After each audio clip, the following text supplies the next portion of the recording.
I think it's important for you to know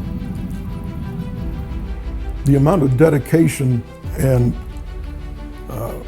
effort and expertise and training that went into manning all these submarines in order to keep the United States safe when the Soviet Union was very interested in annihilating us.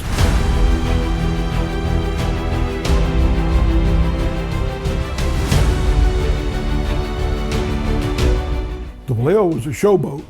We had the best of everything. No one had ever seen anything like her.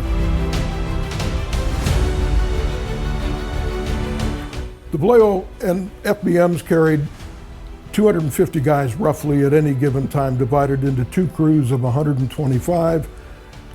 We rotated crews about every 100 days, and a typical sea duty tour for a submariner was about 3 years.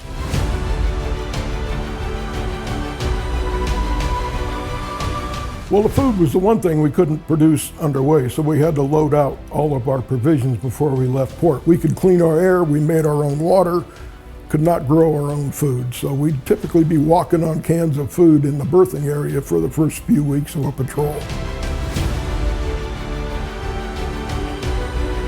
One patrol in Scotland, we were loading groceries from the tender, and for lack of supervision, we were able to creatively procure several cases of steak and lobster that were not designated for us.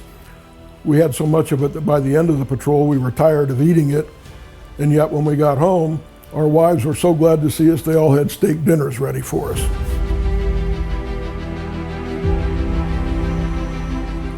You know, back then, smoking was allowed, and nearly everyone smoked cigarettes or cigars or pipes. And even though our air purification system was fantastic, nearly every surface on the boat was covered with tar and nicotine that required constant cleaning.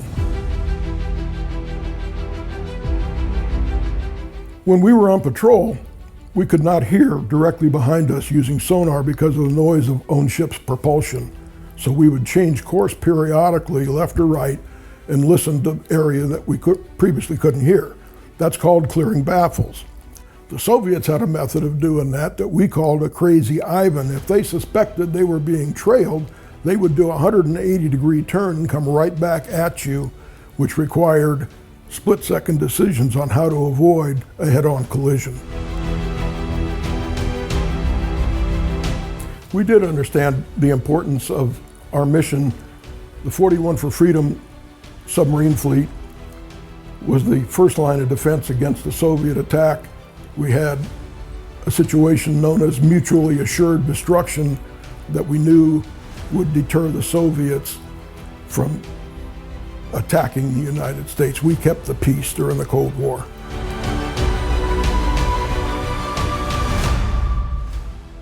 We feel it's important to keep alive the message of the sacrifice and the work that went into everything that produced these submarines and the entire infrastructure that kept the peace during the Cold War. It involved thousands of people working countless hours and tremendous budgets, and I feel strongly that we do not want to lose that history. We can't preserve the history without support from everyone who takes an interest in what went into the efforts to keep the Cold War cold. We work here constantly on a volunteer basis and with contributions from you to try to preserve the material and message of what went into keeping the Cold War cold.